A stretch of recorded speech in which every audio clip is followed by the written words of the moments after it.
Otra entrega más de Tarea Fina TV.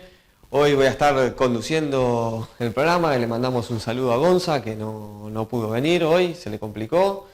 Le mandamos un saludo también a los compañeros, a Esteban y a Víctor, que son los que nos ayudan para realizar este programa desde las redes sociales, que nos pueden encontrar en Facebook, Instagram y Twitter como Tarea Fina TV. Así que pueden buscarnos, ver todos los videos. El programa anterior fue la Constitución del 49, muy lindo programa, César, que te recomiendo que veas. Esta noche vamos a tener como invitado a un héroe de la patria, a un amigo personal, un maestro personal que tengo el placer de trabajar y convivir todos los días y con el cual uno aprende, que es César Trejo. César, ¿cómo estás? Bien, Román, ¿cómo te va? Bien. Contento de hoy, esta semana y este día en particular, luego de la agitación de las movidas políticas y las alianzas. Ya están definidos los jugadores. Así es, qué jugadores. Así es. Bueno, hoy vamos a analizar un tema que son las batallas simbólicas de la posguerra. Ayer fue el día de la reafirmación de los derechos argentinos sobre Malvinas e Islas del Atlántico Sur. Debido al hecho de que se designó al señor Bernet como gobernador de las Islas Malvinas, con lo cual es uno de los documentos que nosotros tenemos históricos que están a favor nuestro para lo que es reafirmar la soberanía argentina sobre las Islas Malvinas. Pero bueno, hoy vamos a tratar las batallas simbólicas de la posguerra. 83, termina la guerra. Esta semana es un aniversario más. El 14, viernes, se conmemora el Día de la Máxima Resistencia y después el cese de las hostilidades que firma el general Menéndez. Así es. ¿Va a haber algún evento, César, para esa Vamos fecha? a tener un evento, va a haber siempre varios eventos porque en todo el país los centros de veteranos de guerra y familiares caídos organizan. Nosotros vamos a tener una función de una obra de teatro que se llama Islas de la Memoria, historias de guerra en la posguerra, que dirigiera Julio Cardoso, que falleció hace 2 años, el 7 se cumplieron 2 años. Un poeta malvinero. Un poeta que escribió con distintos lenguajes y que supo interpretar la causa de Malvinas de una manera hasta ahora no superada. Así es. Bueno, están todos invitados ya. Viernes. Lo vamos a hacer en la Casa de la Cultura de la Villa 21-24. Es una función destinada fundamentalmente a estudiantes de escuelas secundarias, pero está abierto al público. Bueno, el que se quiera acercar, así es. Eso pueden hacerlo tranquilamente. Bueno, César, vos ya has estado el año pasado en el programa hablando también de la desmalvinización, un poco de la causa Malvinas, que estaría bueno que para empezar a meternos en la posguerra y cómo diplomáticamente y como política de Estado se tomó la causa de Malvinas, y sobre todo me gustaría preguntarte que hiciéramos hincapié en lo que es crímenes de guerra, que no es muy hablado ni en la parte política, ni tampoco en la parte histórica, ni institucionalmente, que se considera como crímenes de guerra, de los cuales hubo. Así es. Pero bueno, ¿querés hacernos una breve introducción histórica del conflicto y cómo llegamos a la posguerra? Sí, la guerra es un hecho, sobre todo los teóricos más contemporáneos, desde hace 200 años, la guerra no es un hecho estrictamente o exclusivamente militar. En la guerra se juegan todos los esfuerzos de los contendientes para derrotar al adversario. Ya Sun Tzu, 2300 años atrás, había dicho que el mejor comandante es el que derrota al enemigo, el que gana la batalla sin dar el combate. Y decía que uno no derrota al enemigo cuando destruye sus ejércitos u ocupa sus ciudades, sino cuando lo convence que no tiene sentido pelear. En las mismas Islas Malvinas hubo una serie de operaciones de inteligencia británicas para minar la moral de los combatientes. La creación de una leyenda de asesinos, de los gurkas, de terribles combatientes, que luego en el terreno no se verificó. Y también folletos que se tiraban desde la aviación enemiga y que se hacían circular, donde decían, bueno, argentino, usted está peleando por una dictadura y demás. Curiosamente, el mismo argumento que luego la mayoría de los intelectuales, académicos, periodistas, en fin, son las élites de producción simbólica en la Argentina, los iluminados, ¿no? Parece que hubieran tomado desde ahí la recomendación de desmalvinizar como... La desmalvinización. La desmalvinización tiene que ver con la lógica del enemigo, de cómo el enemigo se plantea en la posguerra,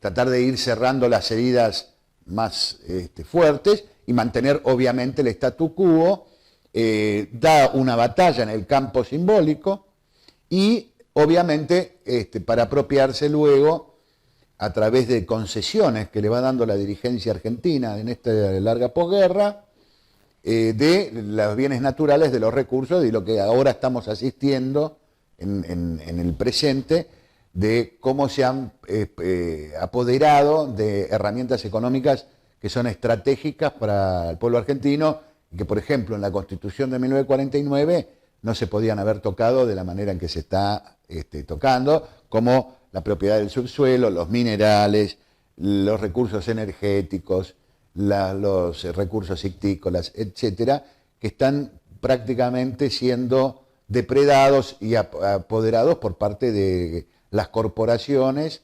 anglo-norteamericanas, fundamentalmente inglesas, o de la Comunidad Británica de Naciones. Ahora, para que esto sea posible, es necesario desarrollar una estrategia que vaya minando la voluntad de los argentinos. Entonces, lo primero que se hizo fue esto, decir que la guerra había sido el producto, primero que había sido responsabilidad de los argentinos. Sí, del manotazo ahogado.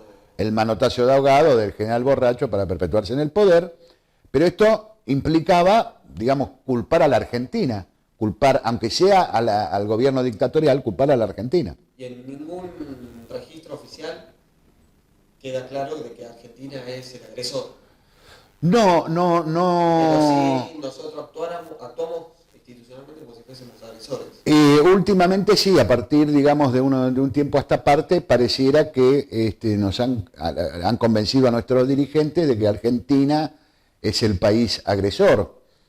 La realidad es que incluso en la posguerra, en la inmediata posguerra, cuando fue el juicio a los comandantes, que estuvieron durante, digamos, la guerra de Malvinas, Galtieri, Anaya y Lamidoso, la Cámara Nacional que lo juzgó, el tribunal que lo juzgó, la sentencia no dice que fue un hecho provocado por la dictadura, dice que fue un acto de legítima defensa de la Argentina en función de un ataque recibido del exterior por un territorio que nos pertenece. Le juzgó a los comandantes y los condenó por su negligencia, por su incapacidad, por su impericia, por su actuación como comandantes, que en tanto tales, pero el hecho en sí no fue sentenciado como un manotazo de ahogado de una dictadura.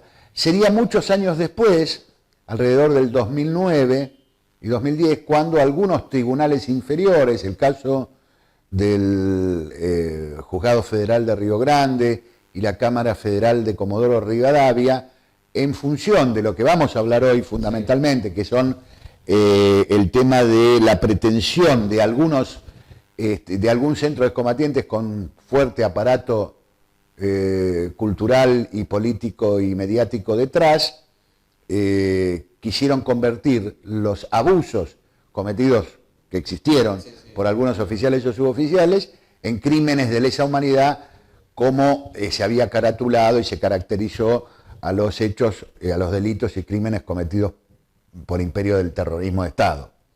Ahora,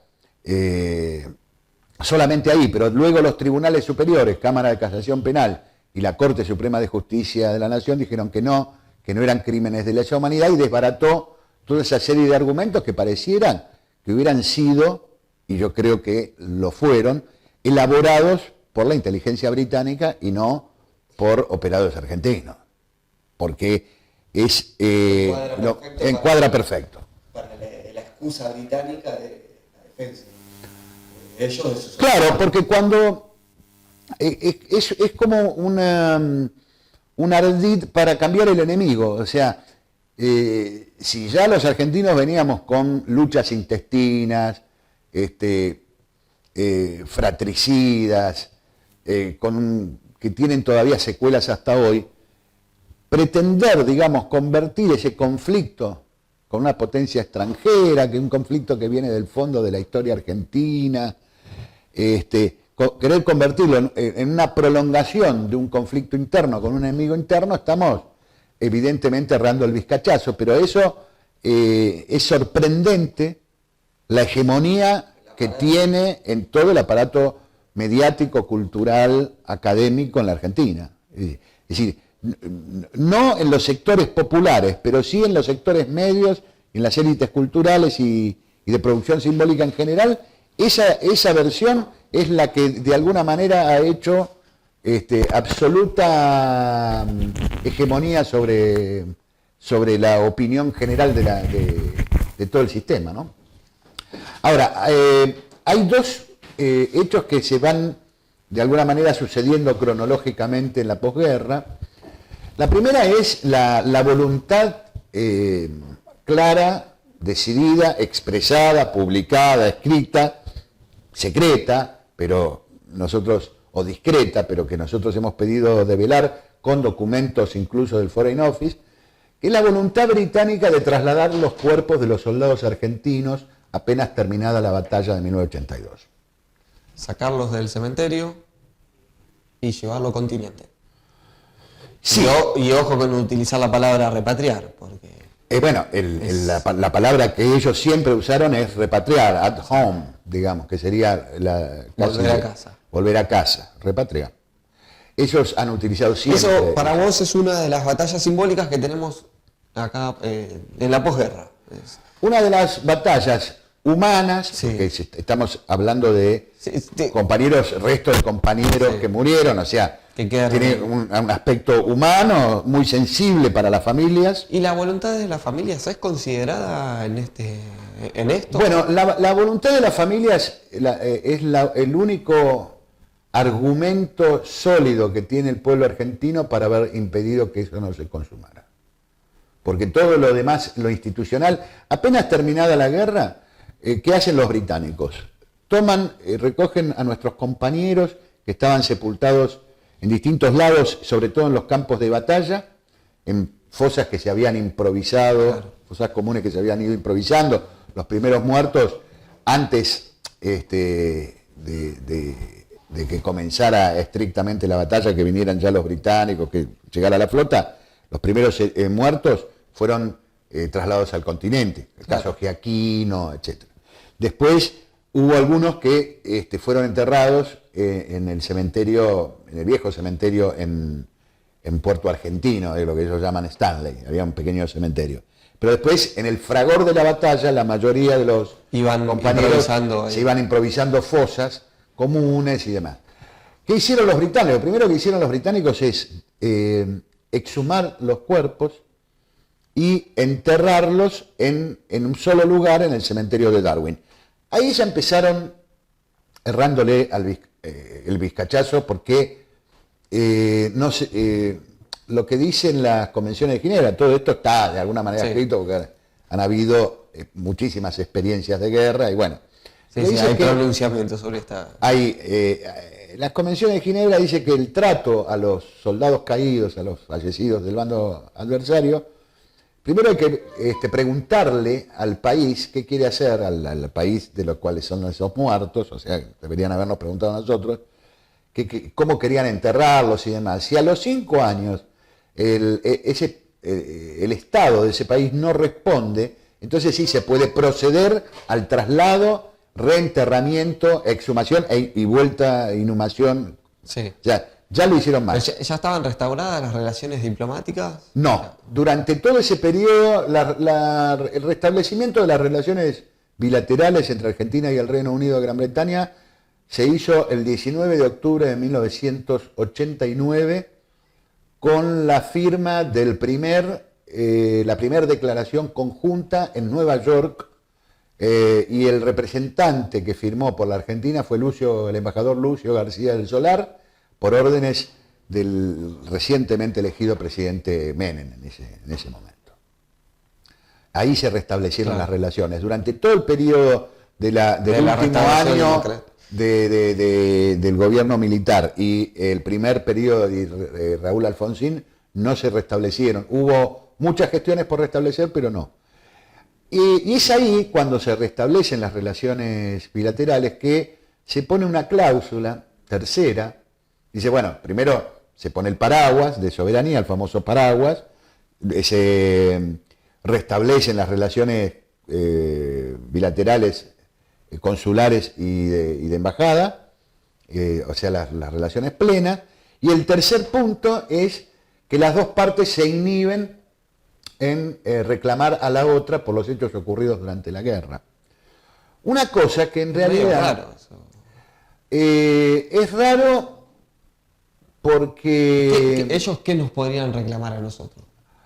Y no sé, podrían reclamarnos algún hecho ocurrido en alta mar.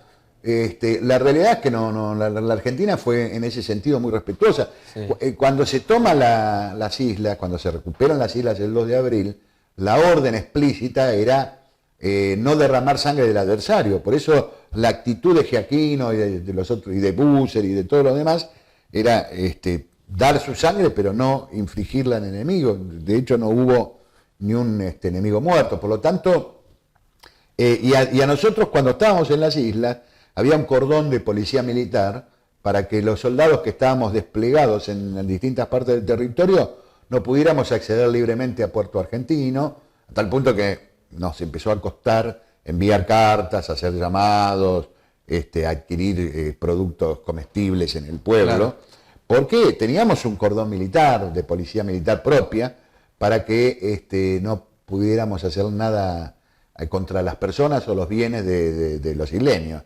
Entonces, realmente Argentina fue muy respetuosa.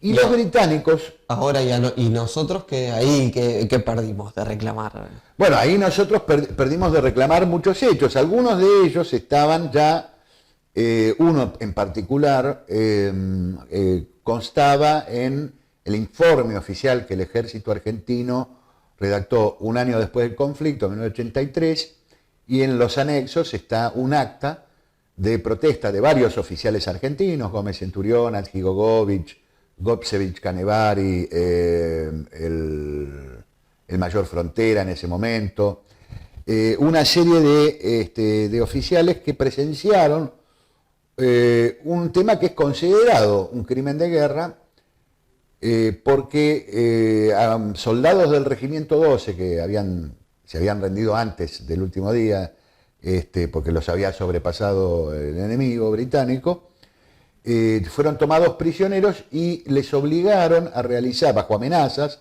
a realizar tareas peligrosas, que era, por un lado se formó dos pelotones, un pelotón que fue a recoger cuerpos de muertos británicos y argentinos, y otro pelotón que fue a correr munición y armas y explosivos de un sector a otro, y en ocasión de que un pelotón conformado por 20 estaba haciendo esa tarea, hubo una explosión, murieron 2 soldados en forma inmediata, uno quedó herido por bomba de fósforo, por napalm, sí, que los ingleses utilizaron en forma de granadas para batir las posiciones argentinas, y había esa especie de granadas de napalm, que entonces un compañero se incendió con napalm, y en vez de darle asistencia, el napalm es casi imposible de apagar, se va consumiendo la carne y es difícil de apagar, y por lo tanto, en el derecho inglés existe la eutanasia, en el derecho argentino no. pero tampoco en el derecho internacional. Con lo cual la obligación hubiera sido darle asistencia. Bueno, efectivamente no le dio asistencia, le pegó un tiro, por lo tanto hay 3 víctimas fatales de esa explosión que partió de un hecho violatorio del derecho internacional, que es obligar compulsivamente a un prisionero de guerra a realizar tareas peligrosas, está expresamente prohibido. Y también quedaron 17 personas heridas de distinta gravedad. Uno de ellos, Vallejo, perdió la pierna, otro tuvo escoriaciones en el rostro, otro le salió prácticamente todo el vientre y se lo tuvieron que recolocar. Sí. Afortunadamente sobrevivió, la mayoría de ellos soldados del Regimiento 12 de la provincia, oriundos de la provincia del Chaco. También se comprobó porque en el año 1992 los ingleses publican, un ex soldado paracaidista inglés, Vincent Brandley, publica un libro que se llama Excursión al infierno. Bueno, en ese libro Brandley denunciaba que algunos de sus compañeros habían fusilado a soldados argentinos, habían tomado prisioneros, sí, los habían desarmado y los habían matado. Se armó un escándalo tremendo en el Reino Unido, en las filas del ejército, pero también en la sociedad civil, a tal punto que la Corona ordenó a la Fiscalía General de la Corona a instruir una investigación. Y en esa instrucción, vivos los ingleses, como siempre no dan puntadas sin hilo, mandan a sus policías, Scotland Yard, a tomar testimonios. Claro, a tomar testimonios en la Argentina continental y en la Argentina insular, en Malvinas también. Acá, como teníamos ya al canciller Di Tella, que tenía una clarísima ubicación sobre todas las calles que hay en Londres, los bares, los restaurantes, los hoteles, los monumentos y las plazas, porque la conocía al dedillo, había vivido como protegido durante la dictadura en el exilio por José Alfredo Martínez de Hoz, era uno de sus muchachos. El otro era Rodolfo Terraño. Sí. Tenía un radical y un peronista, ¿no? Protegidos, Martínez de Hoz en Londres, ¿no? Que trabajaban para él. Y bueno, mandan a Scotland Yard. Nosotros en ese momento exigimos que la Argentina crease un instrumento, porque no podía ser que los ingleses, que eran los victimarios, los que habían cometido los crímenes, crearan instruyeran una investigación a través de la Fiscalía General y su policía, y la Argentina, que tenía las víctimas, no tuviera una actitud similar, no investigara. Entonces exigimos en ese momento se creara una comisión investigadora, y nos costó mucho, fue una pelea ardua, pero en ese momento el presidente Carlos Menem nos dio la razón. Entonces creó por decreto, en realidad por una resolución del Ministerio de Defensa, una comisión investigadora de crímenes de guerra británicos. Recibimos, fue muy cómico, recibimos a Scotland Yard, porque sabía que nosotros nos oponíamos. Habían hecho una convocatoria pésima porque habían convocado a gente que no tenía nada que ver con que no podía aportar nada. Después habían convocado al coronel Conde. Coronel Conde fue el jefe del 7º de línea del ejército de San Martín durante la Guerra de la Independencia. Por eso Coronel Conde tiene el nombre, el Regimiento 7 de Infantería de La Plata. Se llama Regimiento de Infantería Mecanizado 7, Coronel Conde, en homenaje a ese. Bueno, ahora lo habían convocado, tal era la...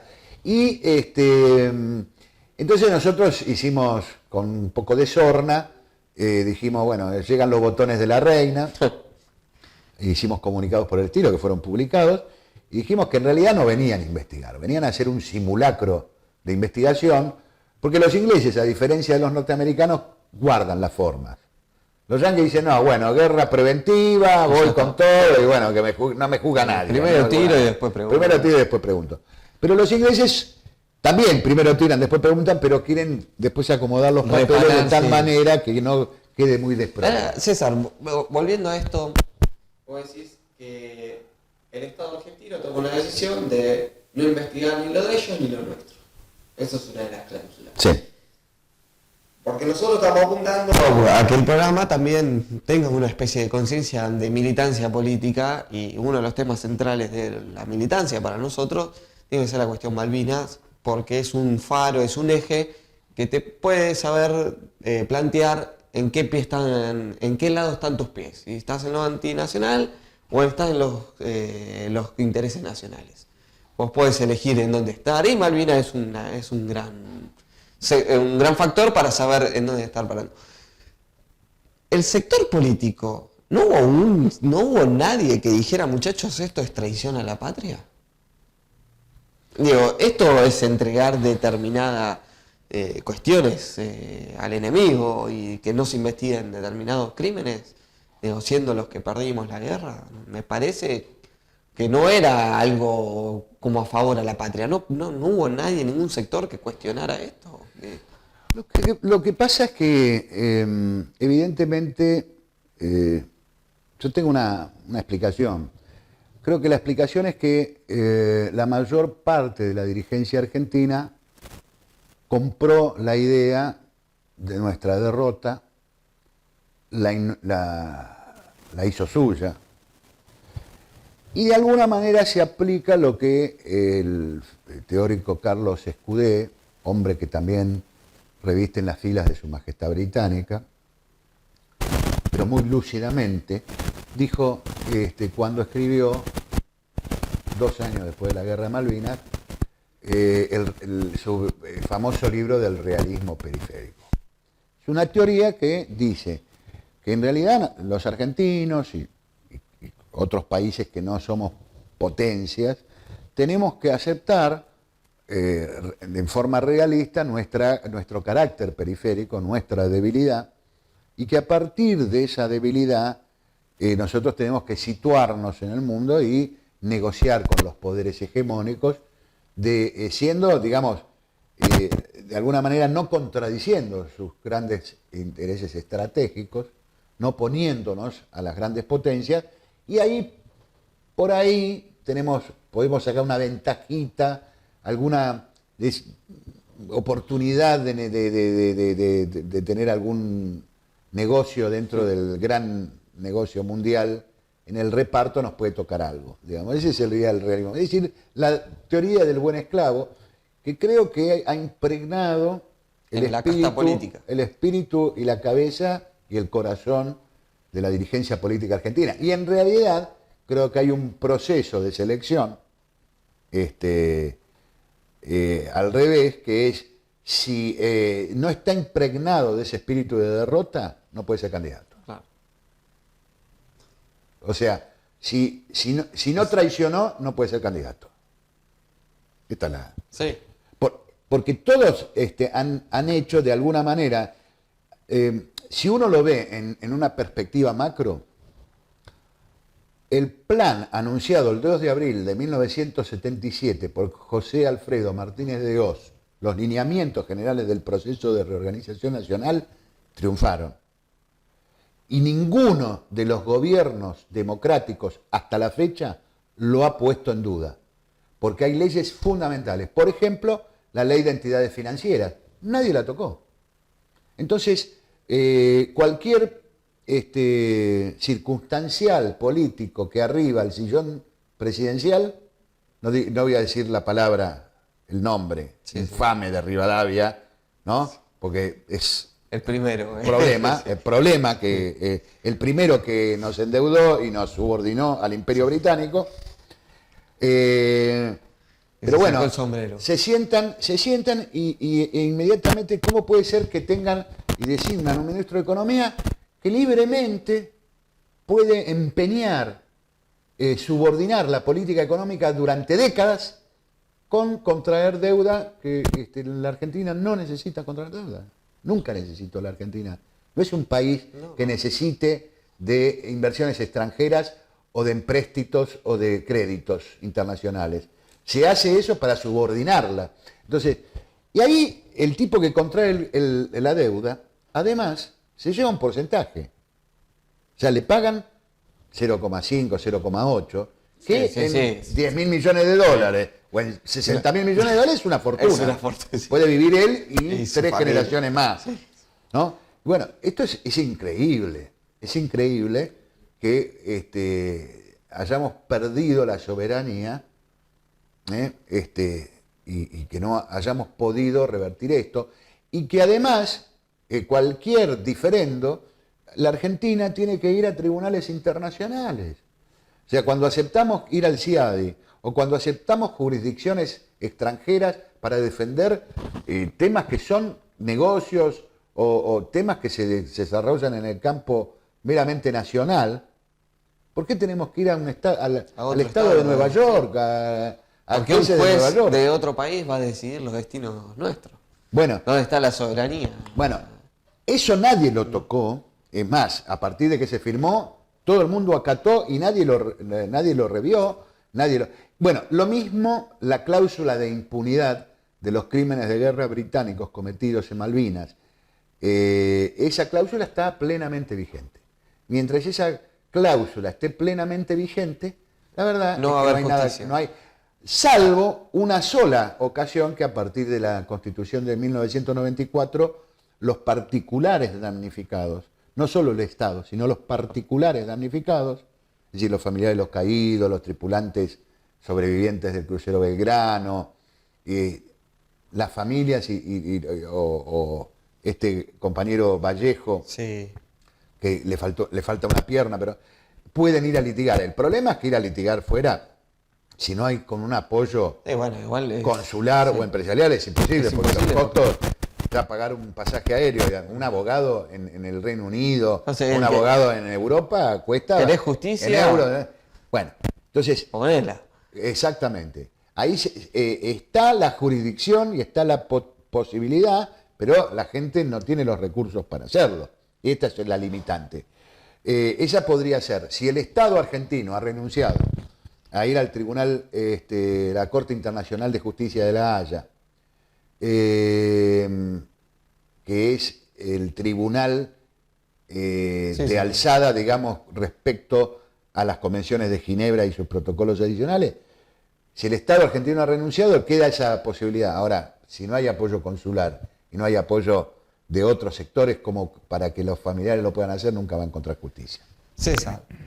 Entonces, en este contexto de crímenes de guerra, uno de los más conocidos es el del crucero Manuel Belgrano, General Manuel Belgrano, que polémicamente la Armada sacó un tuit que después borró. Sí. Que, Este 2 de mayo, Sí. Que cómo fue tomada ese tuit donde como que le echa la culpa más a los mares que al uso criminal de bueno, la guerra, ¿no? el ministro actual de Defensa le echó la culpa a los marinos, a los 44 marinos del submarino San Juan, le imputó a ellos, a las víctimas, la responsabilidad del hundimiento. Bueno. ¿No? Entonces, empecemos por ahí. Sí. Esta ha sido la actitud en general, o sea, la idea es culpar a la víctima. La Argentina en general, y esto es lo importante de destacar, la Argentina fue víctima de una agresión colonial en 1982. No fue la agresora. Empezamos por ahí. Sí. Después, claro, y si tuviste muertos, bancatela. Ahora, las grandes potencias a mediados, a lo largo del siglo XIX y XX, y sobre todo con la creación del armamento nuclear, se llegó a un estado donde había que poner ciertos límites. El primer límite que la Carta de las Naciones Unidas pone a la violencia ilimitada es que primero la potencia que declara la guerra ya es culpable. En el siglo XIX, las guerras, los estados se comportaban como duelistas. Venía uno Y te desafía a duelo. te desafiaba, Sí, vamos al campo. ¿no? Vamos al campo de batalla, y bueno, entonces, bueno, eso era lícito. A partir de la Carta de las Naciones Unidas eso no es lícito. Porque el principio fundamental que rige la convivencia entre las naciones, por lo menos desde el punto de vista jurídico, no estamos hablando de la realidad, pero desde lo jurídico y de lo diplomático, de derecho internacional, es nadie puede solucionar un conflicto con otro país mediante la violencia. No es un recurso válido. Salvo que opere el tema de la legítima defensa. Es el único momento en que la amenaza internacional, como se ha visto, sea de tal gravedad que es legítima defensa usar la violencia contra esa amenaza. La realidad es que la guerra de Malvinas fue una guerra no declarada. No se sabe cuándo. No es ¿Quién es el responsable? El 2 de abril. Puede ser el 18 de marzo cuando Gran Bretaña manda el Endurance manda un buque para detener a los obreros que estaban en Grytviken recogiendo la chatarra, que además era una operación que ya había estado comunicada, en fin. Puede ser el 2 de abril desde la perspectiva británica, es la agresión argentina.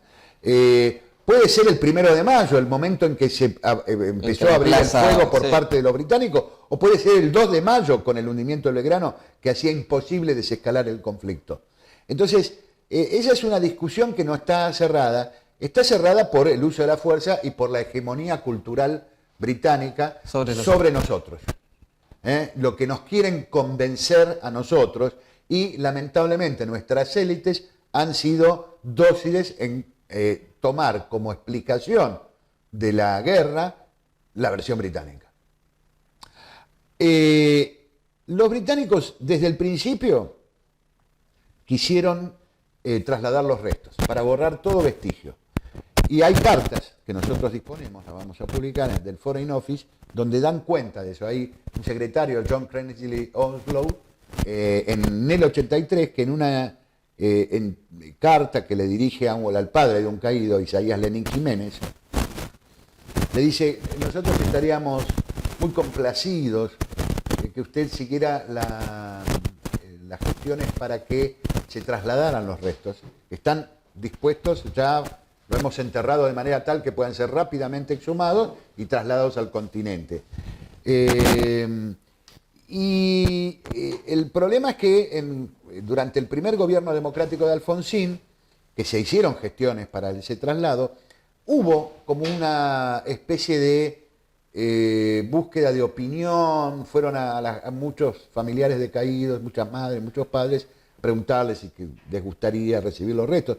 Y afortunadamente la mayoría de esos padres y esas madres dijeron, primero estaban muy enojados porque el Estado se había comportado de una manera de desamparo absoluto, no habían dado explicaciones, se habían hecho los tontos, no había habido explicaciones oficiales, mucha gente buscaba a su muerto, nadie le decía si había caído, si no había caído, si estaba herido, si estaba prisionero. Hubo una desinformación, una angustia tremenda durante los primeros años. Entonces es el momento en que los familiares se juntan y se organizan, ¿no?, buscando la verdad. Y en ese proceso hubo una visita de personal militar o personal civil ligado a las Fuerzas Armadas, donde fueron a las casas de las familias a preguntarles. Y afortunadamente los familiares dijeron, no queremos eso. Primero no sabemos si es cierto, si nos van a traer un cajón con los restos de no se sabe quién. Primero no sabemos eso. Y en segundo lugar, murieron peleando ahí, están en su patria. Nosotros somos los que tenemos que ir a visitarlos. Y ya en el 83, alrededor de 80 familiares,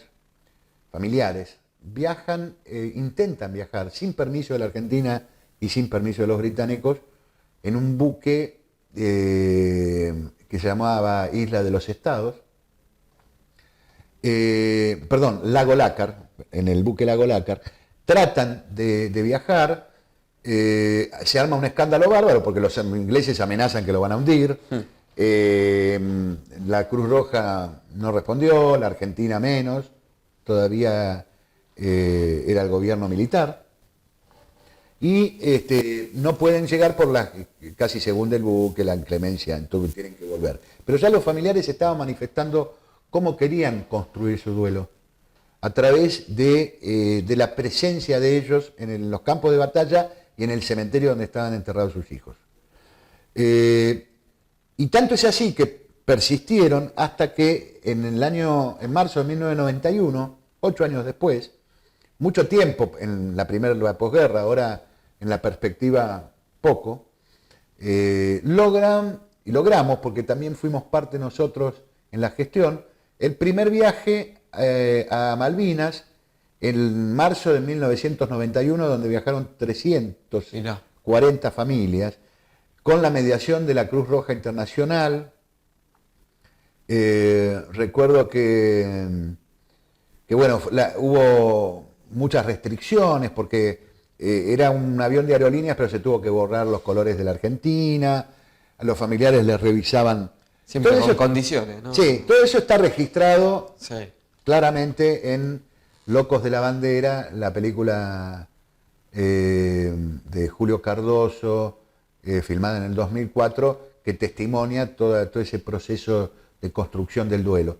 Después hubieron muchísimos viajes más, hubieron alrededor de 20 y pico de viajes. Yo tuve la responsabilidad directa de organizar 16 de esos viajes, de organizar 2 a la zona del hundimiento del crucero General Belgrano, uno en 1994 y otro en 1998, a bordo del almirante Irízar.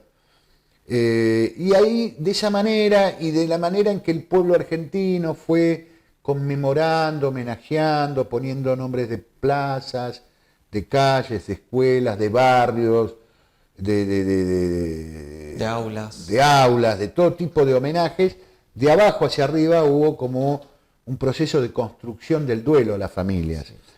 Y bueno, 24 años después, en el año, más de 24 años, 26 años después, en el año 2008, cuando ya la comisión ya había construido el monumento, había organizado casi 30 viajes a Malvinas, 2 a la zona del hundimiento, y tenía un desarrollo y un conocimiento público. 3 excombatientes son invitados a Londres y los reciben un funcionario del Foreign Office y del Ministerio de Defensa y un señor que se llama Jeffrey Cardoso, que les da un sobre a esos 3 muchachos, Julio Aro, Racha y Capurro. Todo esto relatado por ellos mismos y demás, y está registrado en la... Y dicen, ¿por qué ustedes no... esto es importante por la identificación de los restos de los soldados argentinos que no están... Que en realidad... O sea, que el proceso de identificación de los cuerpos en el cementerio es en el 2008.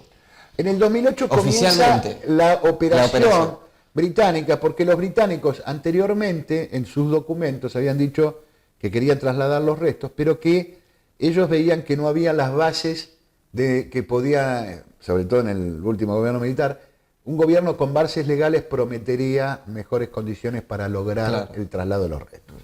Lo hicieron con Alfonsín, no pudieron. Lo hicieron con Menem, no pudieron. Y los invitan a estos muchachos con el argumento de que van a haber un intercambio sobre los programas de salud de ambos. Muchos de ellos trabajaban en el IOMA, en la provincia de Buenos Aires, o todos. Y los invitan a visitar Londres y le dan ese sobre y esas indicaciones. Y ellos vuelven a la Argentina y van a algún sector político a venderlo. Constituyen una fundación. ¿Cuál? Fundación No Me Olvides, de Mar del Plata, que inusitadamente empieza a tener muchísimos recursos para moverse por todo el país. La verdad que a nosotros, desde la Comisión de Familiares, yo fui apoderado de la Comisión de Familiares durante 30 años, nos costaba movernos, porque teníamos que pedir un pasaje, un micro, porque la verdad, viajar por el país... Bueno, estos muchachos empiezan a viajar, tenían todo en la mano. Y hasta, por esas casualidades de la vida, conocen a una periodista que trabajaba en revista Gente, Gabriela Cosifi, que, todo por casualidad, por supuesto, ¿no? La providencia, nada premeditado. Nada premeditado ni elaborado, ¿no? La conocen en una película que se pasa de El héroe de las 2 hermanas de Poltronieri, que cuenta la historia de Oscar y Ismael Poltronieri, y ahí es donde le llevan el proyecto y según el relato de ellos, se lo llevan a Roger Waters, el cantante de Pink Floyd, el ex cantante de Pink Floyd, y él se lo lleva a la presidente Cristina Fernández de Kirchner. Todo eso, en parece. 4 años, termina Cristina. Bueno, Y en 2008 año, se inicia sí, esto. en el año 2012, la expresidente firma una carta dirigida a al Comité Internacional de la Cruz Roja, que en realidad alguien se la redactó muy mal, ¿no? Evidentemente, porque dice cosas que contradicen actos precedentes que la presidenta había hecho. Por ejemplo, dice, lamento, esto es para reparar que los familiares no tengan un lugar en el cual puedan ir a rendir homenaje a sus seres queridos. El monumento había sido construido en el 2004, inaugurado en el 2009. Ella había despedido a los 2 contingentes de 200 personas que habían viajado a rendir homenaje al lugar, a sus seres queridos.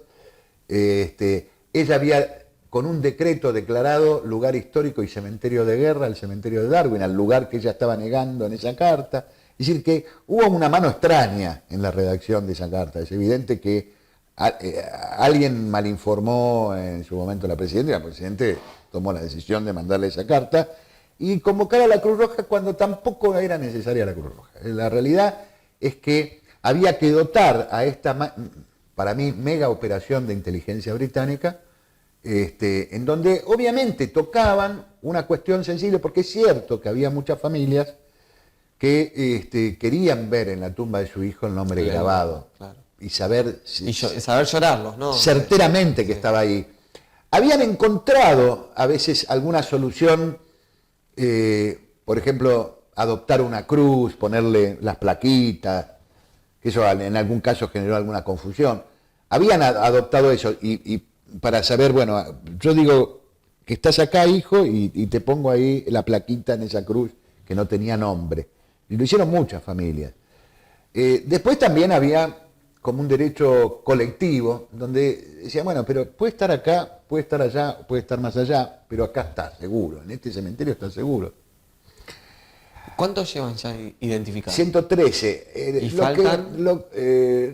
Pocos, porque eran 124 los no identificados, con lo cual faltan 9. El tema es que hay muchas cosas sorprendentes de todo el operativo. Por ejemplo, a las familias se les entregaron documentos, carnets de clubes, de fútbol, cartas, que estaban impecables, en impecable condición. Evidentemente, alguien los sacó al momento de enterrarlos, de exhumarlos de sus tumbas anteriores y de volver a enterrarlos en otra tumba. Alguien los sacó. Entonces, ¿por qué no se identificó en ese momento a la familia? Conociendo a los británicos, que son tipos que planifican a mediano y largo plazo, uno puede interpretar que eso se hizo exprofeso.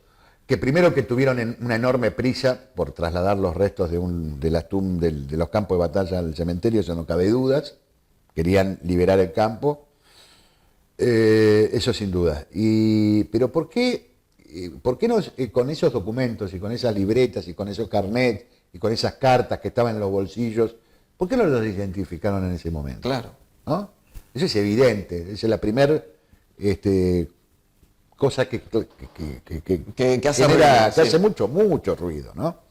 O sea, ya se puede identificar ahí. Yo creo que a partir de un sentimiento genuino de las familias, de querer tener el nombre en la tumba, se ha montado una operación cuyo propósito de máxima no sabemos hasta dónde va a llegar.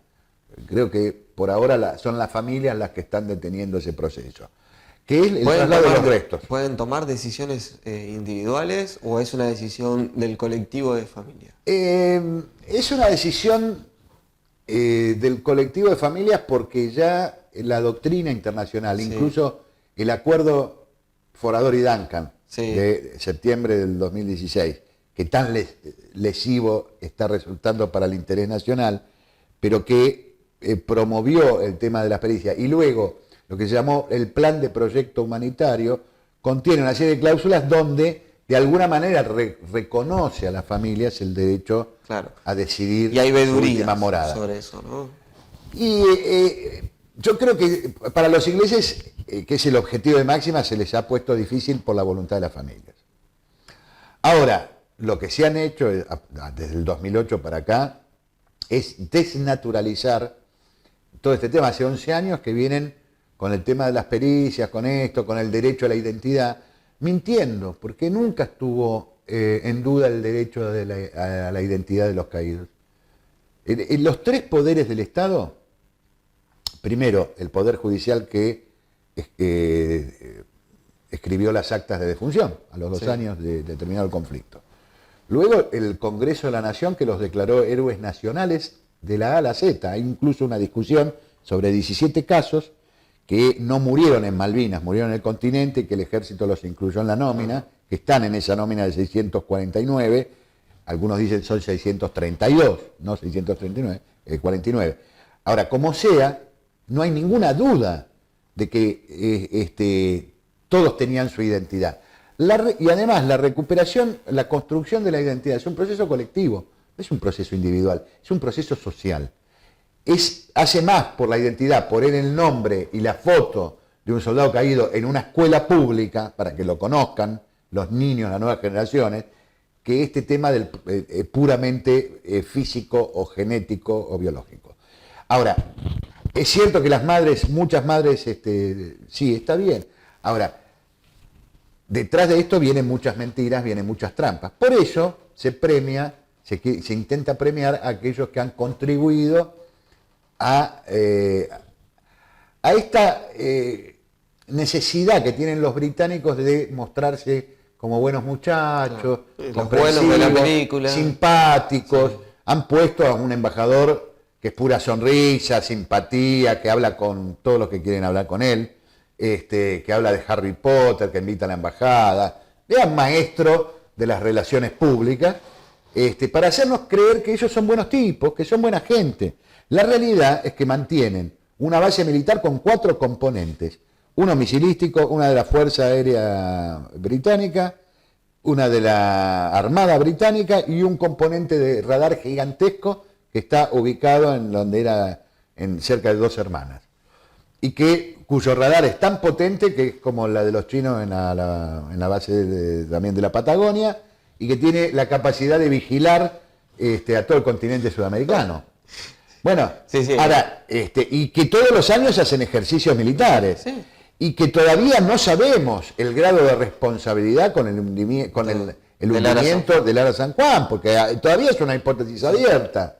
Sí, yo no estoy afirmando que sea, simplemente estoy diciendo que pero tampoco se no está descartado. Sí. Tampoco se negó y no se lo puede descartar. No. Entonces, ahí estamos viendo que los tipos tienen lo que se llama el soft power, que es la diplomacia, los buenos modales, la propaganda y qué sé yo, y por el otro lado el hard power. Dr. Jekyll y Mr. Hyde. Exactamente, los dos. Entonces, lo que no pueden con el soft, lo pueden con el hard, ¿no? Y esta es la estrategia británica, y nosotros tenemos que avivarnos de esas cosas, tenemos que... y nosotros tenemos que tener una diplomacia que esté de acuerdo con eso. A eso quiero ir, César, porque ya vamos cerrando, ya son 9:05. Porque volvemos a repetir, este material que estamos trabajando desde Tarea Fina con los chicos de Hora 60, también es para que nosotros, encuadrados desde el movimiento nacional justicialista del peronismo, nosotros te quiero hacer 2 preguntas y con esto a modo de cierre. Primero, la militancia para nosotros es importante que toque el tema Malvinas. Y tiene que tocar este tema. O sea, vos ves que hay una predisposición, por lo menos de la clase política, también, digamos, de todo el panorama nacional, si tiene predisposición a que haya una formación política desde la juventud para adelante, con el tema de Malvinas, desde una postura nacional y crítica. Y otra, a modo de cierre, César, vos cómo ves que estas batallas simbólicas todavía no las hemos perdido, o si la vez que la hemos perdido. Si no la hemos perdido es por el pueblo argentino. En el corazón de la mayor parte de los argentinos está la causa Malvinas clavado como una espina que revela que no somos todavía un país completamente independiente. Pero eso está en el corazón del pueblo. Si fuera por las élites ya hubiéramos perdido todo. Sí. creo que hay sectores, hay dirigentes, hay militantes, hay cuadros que se han dado, que tienen la voluntad de dar esta batalla cultural remalvinizadora, que están en contacto con el pueblo argentino y saben el valor supremo que tiene esta causa, que no es la parte visible de un sistema de dominación invisible, como dice el profesor Marcelo Gullo, y que Malvinas es vector y clave para el proceso pendiente de emancipación nacional. Creo que hay muchos. Pero creo también que ha habido una profunda desmalvinización que se ha ido consolidando en los sistemas educativos, y es una batalla muy dura porque el sistema educativo tiene un formato que no es de 10, 20, 30 años, sino de 160. Desde que Sarmiento y Mitre lo constituyeron, ha habido renovaciones parciales, pero en la matriz colonial de colonización pedagógica sigue todavía intacta. Algunas veces tomó, como dicen algunos compañeros, está el mitrismo y está el mitromarxismo, digamos, pero sigue siendo mitrista. O sea, sigue siendo liberal, colonial y cipaya. Entonces, cambiar esa matriz, yo creo que Malvinas puede ser un buen instrumento, pero es una batalla muy dura que ni siquiera el general Perón en sus 3 presidencias pudo ganar, digamos, porque sigue intacto el sistema de colonización. Y última pregunta y ya vamos cerrando. ¿En este 2019 hay lugar para Malvinas? Siempre hay lugar para Malvinas, en tanto y en cuanto. Nosotros acabamos de ir con el Observatorio Malvinas a San Luis, en jornadas de formación docente. Mañana vamos a estar en Villa Fiorito con jornada de formación docente. Nosotros apuntamos a hablar con los pibes, pero fundamentalmente al cambio de la currícula de la formación docente, porque es ahí, nosotros después los veteranos, cuando tenemos oportunidad de hablar con los pibes, la relación es magnífica, es estupenda, porque eran los docentes. Sí. Y los docentes están formados en una matriz desmalvinizadora, en su mayor parte, salvo el que tuvo una búsqueda personal de investigación, el grueso está formado en la matriz desmalvinizadora, entonces tenemos que trabajar con los compañeros docentes para revertir esa matriz, ¿no? Y estos temas que son de coyuntura, yo los creo que es necesario explicarlos, tanto el objetivo de las pericias, lo que esconde lo que hay detrás el trapero que esconde el Reino Unido y las intenciones. Esa buena intención de identificar atrás hay algo. Y en realidad la revelación, porque los crímenes de guerra británicos nos revelan que la verdadera potencia agresora fue Gran Bretaña. La guerra fue provocada por ellos, fue pensada por ellos, elaborada, y la dictadura cayó como chorlito. Entonces, porque cuando uno carece de pensamiento estratégico, hay otro que viene y te lo pone. Cuando uno en la vida, como persona, cuando uno en la vida está desorientado y no sabe qué trole hay que tomar. Exactamente, viene alguien y seguro que te emboca. Entonces, la verdadera libertad se basa en la conciencia, en la verdadera conciencia del ser, individual o colectivo como nación. Y nosotros debemos recuperar, y Malvinas toca el punto neurálgico de ser o no ser. ¿Somos libres o somos colonia? ¿Somos una nación o somos una semicolonia disfrazada? Y esto es lo que hay que volver a recuperar, y no sin chauvinismo, sin odio, porque yo no tengo odio a los británicos. Es más, hasta he aprendido en años de negociación con ellos, ojalá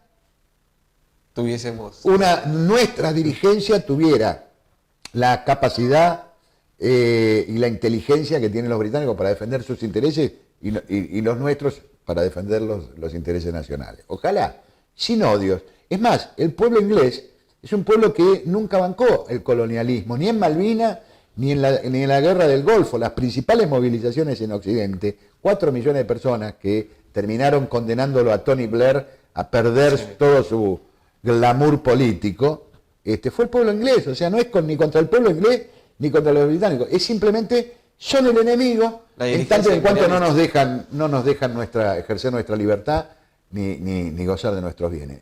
Después, reconciliación va a haber cuando haya justicia, cuando reconozcan los crímenes, cuando nos devuelvan las Malvinas, las Georgia, las Andes del Sur y los mares correspondientes. Ahí va a haber reconciliación. Mientras tanto, son enemigos. Así es nuestra hipótesis de conflicto. Bueno, vamos cerrando este programa. Muchas gracias, César, por venir. Estás invitado nuevamente cuando Muchas quieras. Gracias. Un abrazo a Gonza. Sí, le mandamos un abrazo a Gonza desde acá. Y saludos a todos los que nos están haciendo el aguante. Podrán ver este programa en la página de Hora 60. Se suscriben porque hay un montón de programas muy interesantes dentro del canal de Hora 60. Agradecemos a Mariano que estuvo operando el sonido. Y nos encontramos el próximo martes a las 20 horas en esto que se llama Tarea Fina TV, que nos pueden buscar en Facebook, Instagram y Twitter. Así que muchas gracias y que tengan una buena semana.